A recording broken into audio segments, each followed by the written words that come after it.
Every developer dreams of creating that one game, the game that explodes overnight, the game everybody is suddenly streaming, discussing, memeing and convincing their friends to buy, the game that goes from being another release on the calendar to becoming a full-blown cultural event. Minecraft did it, Fortnite did it, even Among Us did it. PUBG, Fall Guys, Palworld, Helldivers 2. There are plenty of games that, for one reason or another, arrived at exactly the right moment and captured something the industry could not manufacture in a boardroom. We call that catching lightning in a bottle. And on the surface, it sounds like the best thing that could ever happen to a developer. Your game succeeds beyond anyone's expectations.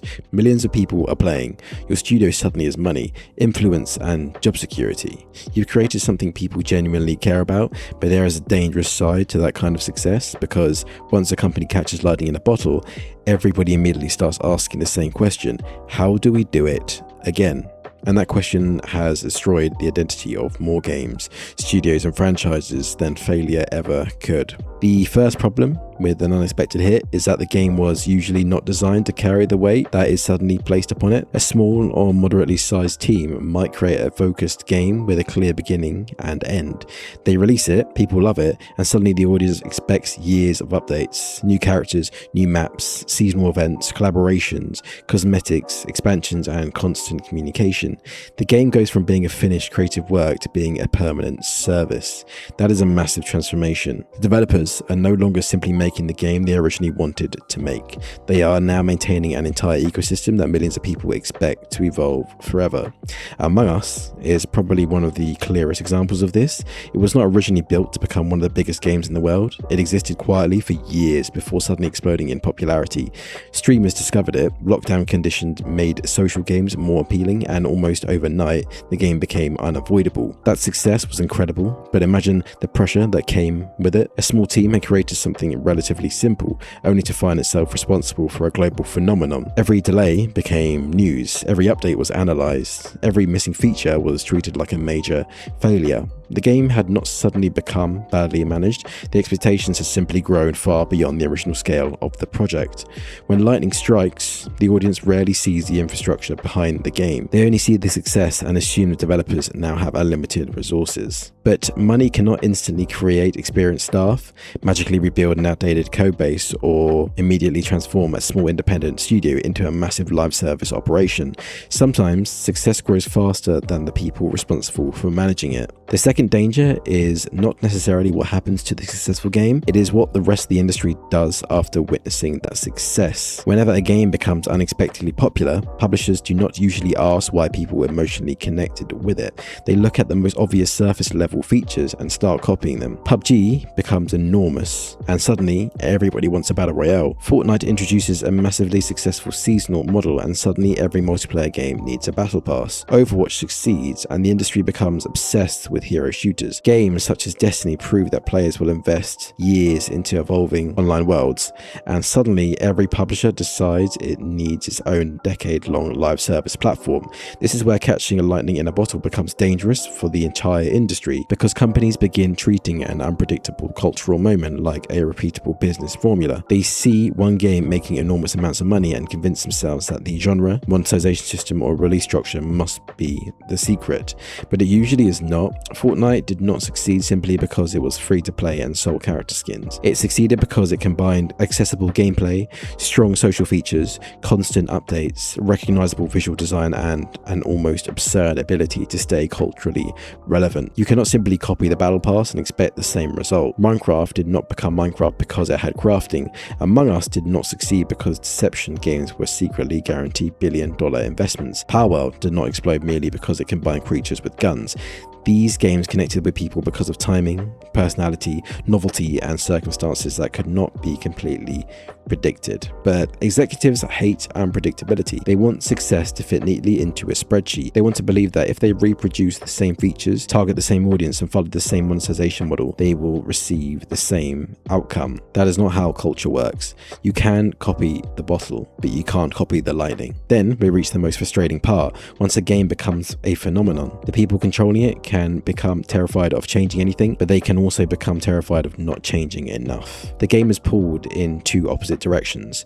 The existing audience wants the original experience preserved. New players want more accessibility. Long-term players want deeper systems. Casual players want less complexity. The company wants higher engagement. Investors want continued growth. Suddenly, every creative decision becomes a negotiation between completely different groups. This can lead to games losing the thing that originally made them special. A game might start as a focused cooperative experience, but after its success, every update becomes centered around player retention. Daily challenges appear, limited time items appear, currencies multiply, menus become filled with progression tracks. The game gradually stops asking, "Is this fun?" and starts asking, "Will this keep people logging in?" Those two questions are not always compatible. Helldivers 2 became successful partly because it felt refreshing. It offered a chaotic cooperative experience where players created hilarious stories through the gameplay itself. It was not simply another competitive shooter desperately trying to become an esport. But when a game like that becomes huge, every balance change suddenly becomes political. Every weapon adjustment creates outrage. Every server issue becomes a catastrophe. Every decision is interpreted as evidence that the developers either understand the community or have completely betrayed it. That is an unhealthy environment for creative development. Developers need room to experiment, make mistakes, and occasionally introduce ideas that do not work. But once millions of players treat a game as part of their daily routine, experimentation becomes dangerous. A weak update is no longer just a weak update. It can affect revenue, player numbers, public perception, and the studio's entire future. Success can make developers more powerful, but it can also make them more afraid. Another major risk is uncontrolled expansion. When a game massively overperforms, studios often begin hiring rapidly. New projects are approved, offices expand, budgets increase. The company starts operating under the assumption that its current level of success is permanent, but lightning in a bottle is, by definition, difficult to repeat. A studio that was once sustainable with a small team might suddenly have hundreds of employees whose jobs depend on the next game becoming equally successful.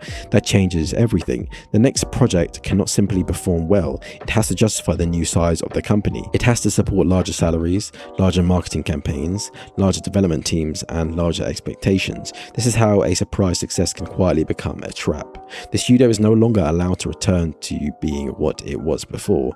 Imagine releasing a game that sells far beyond your wildest expectations. You should now have the freedom to experiment, create something unusual, and take creative risks. But often the opposite happens. The success becomes a benchmark. Anything below that benchmark is treated as disappointment. Even when the next game is profitable, well reviewed, and genuinely liked, it can still be described as a failure because it did not recreate a once-in-a-generation cultural event.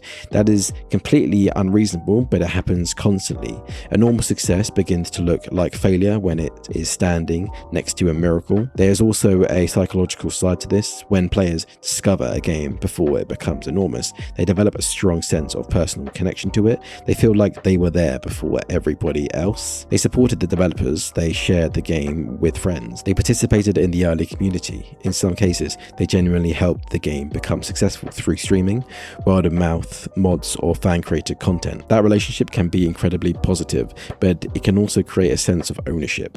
Players begin believing that because they supported the game, the developers owe them a specific creative direction.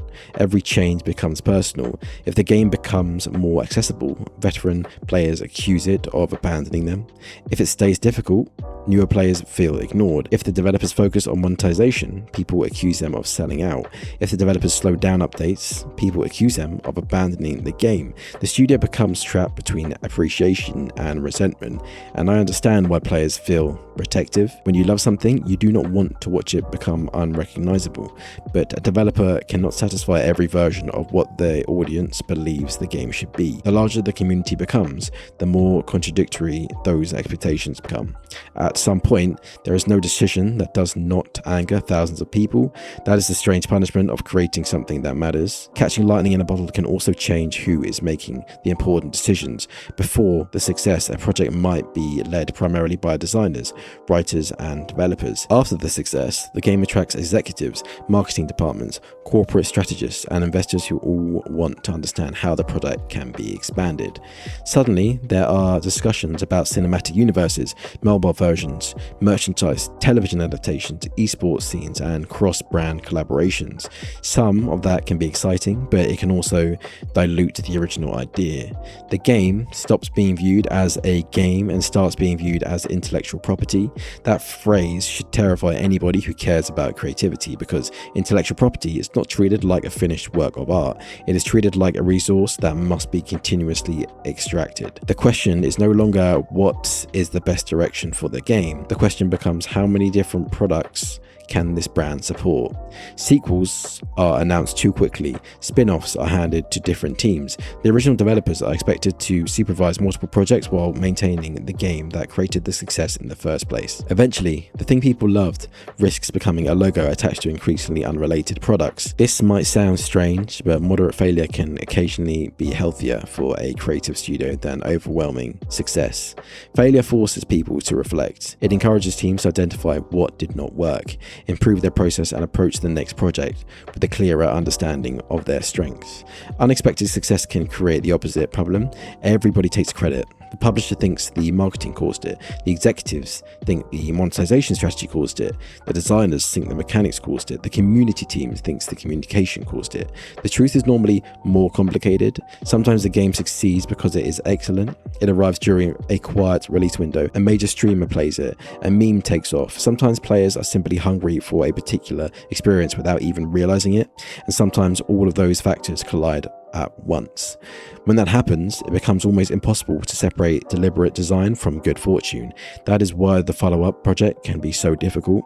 The studio may repeat every feature it believes made the first game successful, only to discover that those features were never the real reason people cared. Obviously, I'm not suggesting developers should fear making successful games. Success gives studios resources, independence, and the ability to reach audiences they may never have reached otherwise. The danger comes from treating extraordinary success as the new minimum. A lightning in a bottle moment should create freedom. It should allow developers to strengthen their studio, compensate their staff properly, and take chances on new ideas. It should not become a chain around their necks. Publishers need to understand that not every hit can become a permanent platform. Not every multiplayer game needs to last for 10 years. Not every popular indie game needs to become a multimedia empire, and not every sequel has to outperform the original by an impossible margin. Sometimes a game appears at exactly the right time and becomes something much bigger than anyone planned. That should be celebrated, but it should also be handled carefully, because the moment a company stops appreciating why people love something and starts obsessing over how much more value it can extract from that love, the magic begins to disappear. Lightning in a bottle is powerful because it is rare. It is spontaneous. It feels genuine. The gaming industry gets into trouble when it convinces itself that spontaneity can be scheduled, authenticity can be focused, tested, and cultural relevance can be manufactured through a seasonal roadmap. The real lesson behind gaming's biggest surprise successes is not that every studio should try to recreate them.